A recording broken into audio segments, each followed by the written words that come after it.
In the Trenches with Ryan Roxie. That's what we're here to talk about is Billy Rowe's guitar company called Rock N'Roll Relics. What got you into being a guitar luthier? Well, this was super natural progression for me.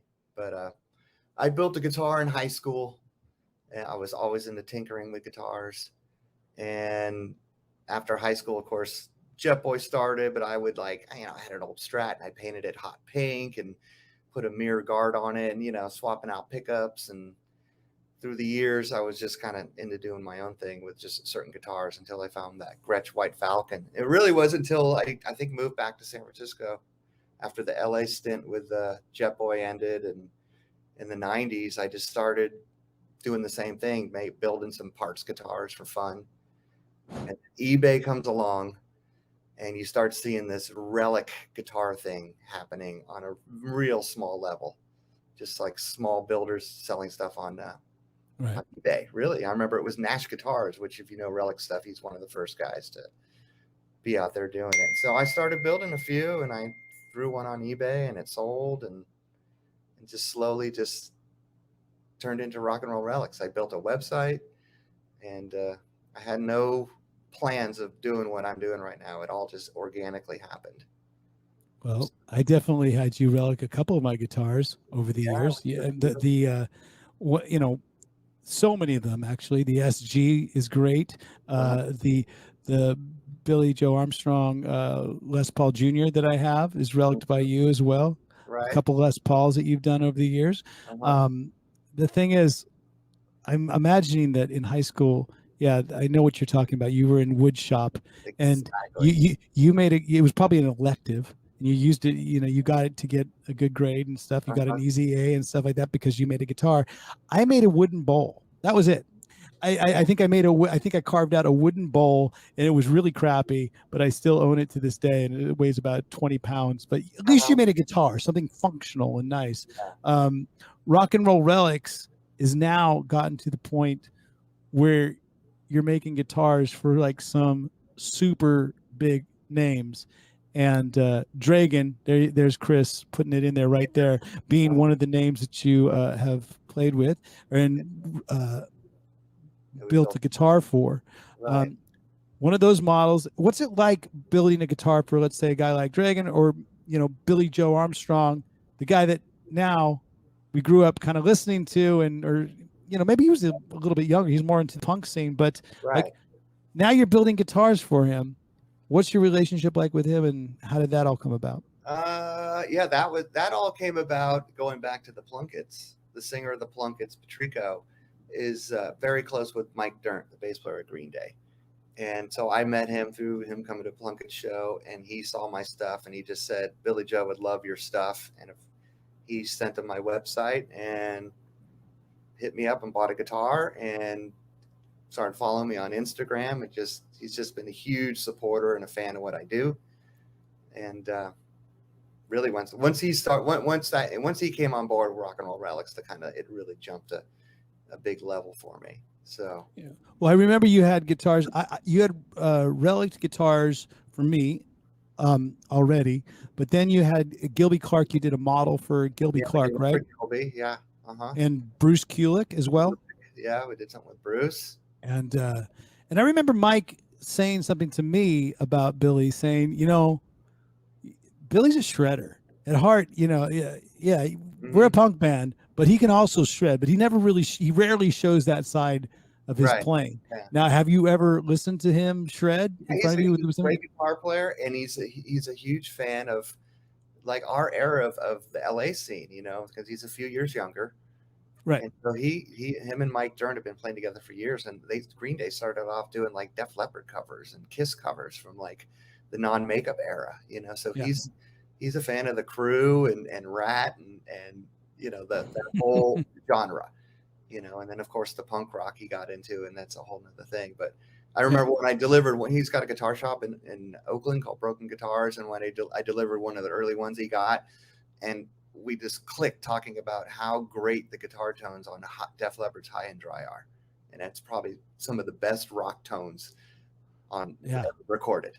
Well, it's it's basically an AC/DC record on steroids. That's Mutt Lange taking like all the experience and all the beauty of the AC/DC records that he had done, and then putting it into this, infusing it into this youthful band that's just like fucking out of the gate. Let's do it. Let's fucking rock. And it's just such a perfect album. That is my favorite Def Leppard album of all the albums. I must say, it's to me, it's like songs, everything, just straight ahead rock and roll. It's before, I get it. You know, the era after that was magical. It was huge. You know, pyromania, hysteria, all those things, the production, the background vocals. But this, if you want straight ahead fucking rock and roll, it's either High and Dry or On Through the Night.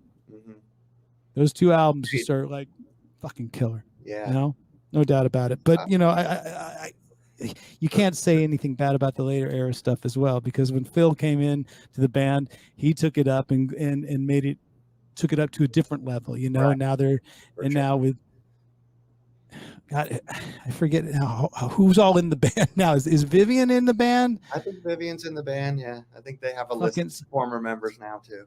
Yeah, so it's now it's a little bit more like, oh shit, these guys are fucking real musicians. Everybody playing in the band, they're really accomplished. Whereas like High and Dry was still a little bit punky, a little bit edgy, a little bit like, there might be some wrong notes here and there. And, you know, I like all of that. I like it. I like polishing it, but then buffing it out, like relicing it. Exactly what you do at Rock N'Roll Relics. Perfect way. You got to have a little rough edges in the music. Can't be too perfect.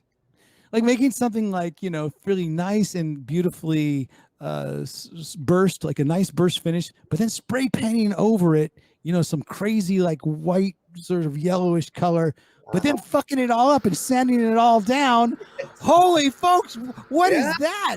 What is that? Holy shit.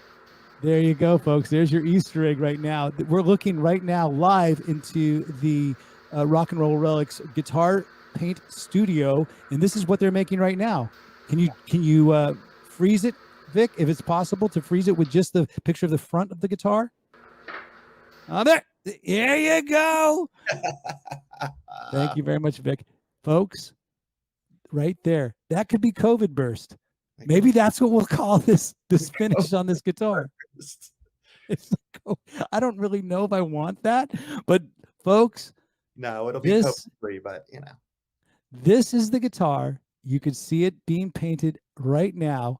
That is going to be my first Rock N'Roll Relics original, because Billy, this is your original fucking design. Tell us about it and tell us where the inspiration from it came.